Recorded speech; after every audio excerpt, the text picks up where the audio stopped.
बच्चों, आज मैं आपको बताने वाला हूं कि बाह्य कोण और एकांतर कोण, संगत कोण को हम कैसे पहचानें और कैसे उसको हम फाइंड आउट करें, कैसे पता लगाएं कि ये एकांतर कोण है या शीर्षाभिमुख कोण है।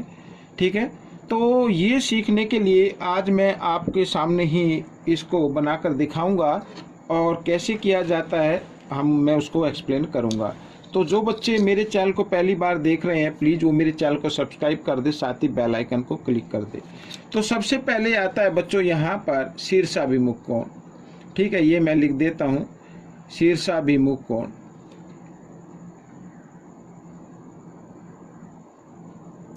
तो शीर्षाभिमुख कोण क्या होता है, ये इसके विषय में हम पढ़ेंगे। और ये देखिए, हाँ, तो शीर्षाभिमुख कोण देखिए, जब कभी भी दो रेखाएं आपस में काटती हों एक पॉइंट पर, देखो यहाँ पर एक तो रेखा ये हो गई और एक रेखा ये हो गई। ठीक है, अब ये यहाँ पर मान लीजिए O पर काटती है।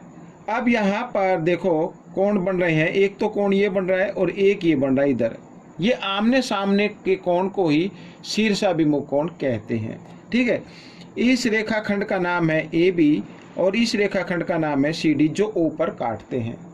तो यहाँ पर कोण 1 और कोण 2, या आप इस तरीके से नाम लिख सकते हैं, यहाँ पर कोण AOD, एक तो ये बन गया AOD और बराबर कोण दूसरा बनना COB, या BOC भी लिख सकते हैं इसको, यानी कि O को बीच में रखना है। तो ऐसे कोण ये क्या कहलाते हैं, शीर्षाभिमुख कोण कहलाते हैं। ये हमेशा बराबर होते हैं। तो यहाँ पर मैं लिख देता हूँ शीर्षाभिमुख कोण इस तरीके से। तो शीर्षाभिमुख कोण बराबर होते हैं। ठीक है, अब यहाँ पर एक तरफ ये बन रहा है इधर भी और इधर भी, इस कोण का नाम होगा, चाहे तो आप इसको 3 और इसको 4 लिख सकते हैं, कोण 3 और बराबर होगा कोण 4 के, या फिर आप नाम दे सकते हैं AOC। ठीक है, तो कोण AOC बराबर होगा कोण यहाँ पर BOD, तो BOD ये भी क्या हो गए, शीर्षाभिमुख कोण हो गए। तो शीर्षाभिमुख कोण के बारे में आपको पता चल चुका है कि हम कैसे इसको निकालेंगे और कैसे इसको पहचानेंगे। ठीक है, शीर्षाभिमुख कोण याद रखना, जब कभी भी दो रेखाएं आपस में, मान लीजिए एक रेखा इधर चली गई और एक ये आ गई, तो ये और ये भी शीर्षाभिमुख कोण बन रहे हैं और इधर भी ये शीर्षाभिमुख कोण बन रहे हैं। तो शीर्षाभिमुख कोण हम इस तरीके से लिखते हैं। आइए अब चलते हैं आगे। अब बच्चों, जब कभी भी दो रेखाएं समांतर हो, ये मैं समांतर रेखाएं खींच लेता हूँ। ये देखो, समांतर रेखाएं किन्हें कहते हैं, जब किन्हीं दो रेखाओं के बीच की दूरी हमेशा क्या हो, बराबर हो।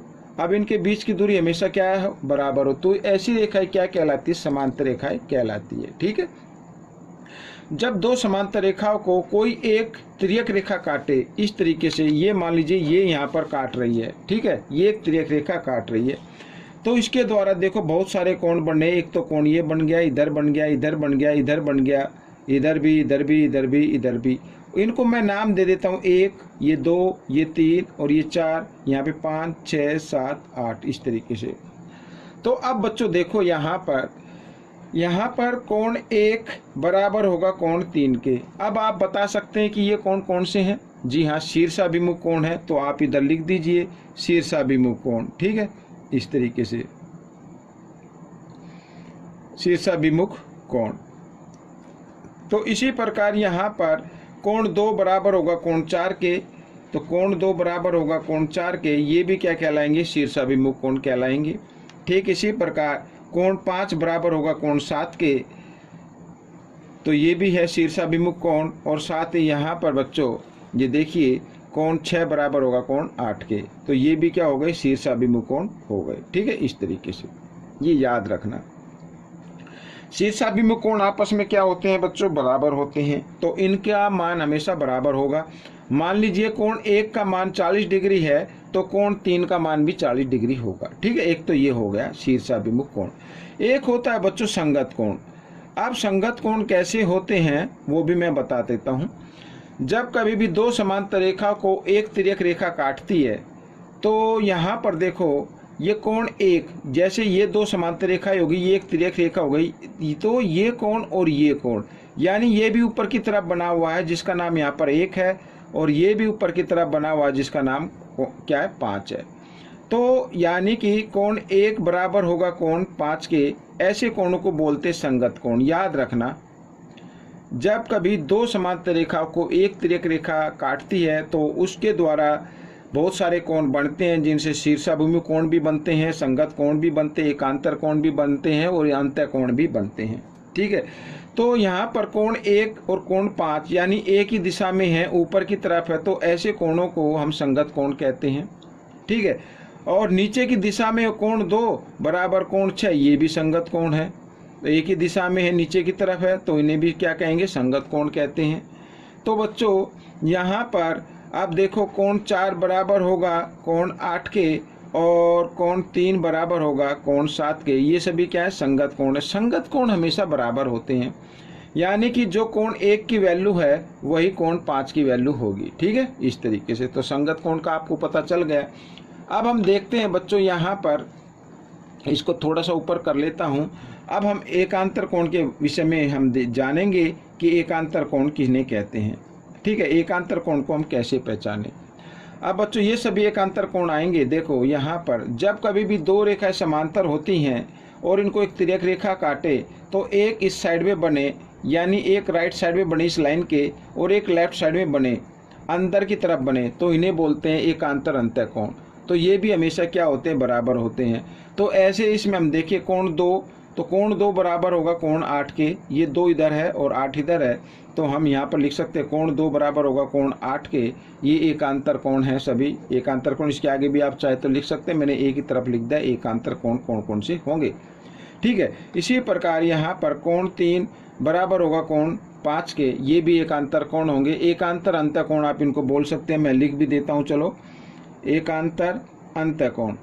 तो एकांतर अंतः कोण भी हमेशा क्या होते हैं, बराबर होते हैं। तो जो कोण 2 की माप है वही कोण 8 की माप है यहाँ पर। ठीक है, इस तरीके से। और ऐसा नहीं है कि ये अंतः कोण में ही बनते हैं। तो जैसे यहाँ पर कोण 1 देख रहे हैं, ये इस तरफ बना हुआ है, यानी राइट साइड में बना हुआ है ऊपर की तरफ, और ये नीचे की तरफ कोण 7, तो इन दोनों कोणों की माप भी क्या होगी, बराबर होती है। तो यहाँ पर मैं लिख देता हूँ बच्चों, थोड़ा सा हाँ इधर लिख लेते हैं। तो कोण 1 बराबर होगा कोण 8, ठीक है ना, ये अलग है। तो इन्हें बोलते हैं एकांतर बाह्य कोण। यहाँ पर मैं लिख देता हूँ एकांतर बाह्य कोण। ठीक है, एकांतर बाह्य कोण भी हमेशा बराबर होते हैं। तो दूसरी तरफ बना है कोण 4 बराबर होगा कोण 6 के। ठीक है, तो यहाँ पर लिख देते हैं बच्चों, ये कोण 4 बराबर होगा कोण 6 के, ये भी एकांतर बाह्य कोण बन गए। ठीक है, अब आती है बारी अंतः कोण की। अब यहाँ पर ध्यान से देखो, जब कभी भी दो रेखाएं समांतर हो और उनको तिर्यक रेखा काटे तो ये कोण और ये कोण इस तरीके से, ये 2 और 5, तो अंतः कोणों का योग हमेशा 180 डिग्री होता है। ठीक है, तो यहाँ पर मैं लिख देता हूँ बच्चों, देखिए कोण 2 जमा कोण 5 बराबर 180 डिग्री। तो इनके लिए हम जो भी परिभाषा लिखेंगे वो इधर लिखेंगे, तिर्यक रेखा के एक ही ओर बने अंतः कोण, तिर्यक रेखा के एक ही ओर बने अंतः कोण, या कोणों का लिख दो, अंतः कोणों का योग 180 डिग्री होता है। ठीक है, यहाँ पर इस तरीके से समपूरक भी लिख सकते हैं। तो ये आपने देखा, और यहाँ पर मैं आपको दिखाना चाहता हूँ कोण 3 और जमा कोण 8, इनका भी योग क्या होगा, 180 डिग्री होगा। आइए लिख लेते हैं इसको भी, कोण 3 जमा कोण 5 बराबर 180 डिग्री। तो ये भी तिर्यक रेखा की एक ही ओर बने अंतः कोण है, तो इनका योग भी हमेशा क्या होगा, 180 डिग्री ही होगा। ठीक है, तो इस तरीके से बच्चों ये कोण हो गए। एक चीज़ और मैं आपको बता देना चाहता हूँ, वो यहाँ पर मैं बताऊँगा, छोटी सी चीज़ है। आता है संपूरक और संपूरक कोण और पूरक कोण। ठीक है ना, यदि देखो कोई भी दो कोण होते हैं, यहाँ पर कोई दो कोणों का योग अगर 90 डिग्री आता है तो वो क्या होते हैं, पूरक कोण होते हैं। ठीक है, अगर आपसे जो प्रश्न है वो कैसे पूछा जाएगा, मान लीजिए यहाँ पर एक कोण 60 डिग्री का है तो इसका पूरक कोण बताओ कौन सा होगा। तो आपको क्या करना होगा, 90 डिग्री में से, क्योंकि पूरक कोणों का योग कितना होता है, 90 डिग्री होता है, तो 90 में से पहले कोण को आप घटा दीजिए तो आ जाएगा, जो दूसरा कोण आएगा वो उसका 60 डिग्री का पूरक कोण होगा 30 डिग्री। ठीक है, इस तरीके से। और एक चीज़ और मैं आपको बता देना चाहता हूँ, वो इधर मैं बताऊँगा, ऊपर जगह नहीं है यहाँ पर। ठीक है, एक होता है संपूरक कोण, तो ठीक वैसे ही है, जैसे किन्हीं दो कोणों का योग अगर 180 डिग्री आए तो उन्हें संपूरक कोण बोलते हैं। ठीक है, और आपसे क्वेश्चन कैसे पूछा जाएगा, अगर एक कोण 130 डिग्री का है तो इसका संपूरक कोण कितना होगा। तो आपको क्या करना होगा, तो 180 में से 130 को आप घटा दीजिए, 50 आ जाएगा, तो 130 का जो संपूरक कोण होगा वो कितना होगा, 50 डिग्री होगा। ठीक है, इस तरीके से याद रख लेना। ये तो नहीं आएगा, हाँ ये से भी आ सकता है कि कुछ क्वेश्चन दे दिए जाएंगे, बताओ इसमें से संपूरक कोण कौन कौन से हैं। किन्हीं दो कोणों का योग अगर 180 आता है तो आप उसके सामने लिख सकते हैं संपूरक कोण। कम आता है तो वो संपूरक कोण नहीं होगा और अधिक में भी नहीं होगा। 180 डिग्री जिसका भी आएगा वो संपूरक कोण होगा।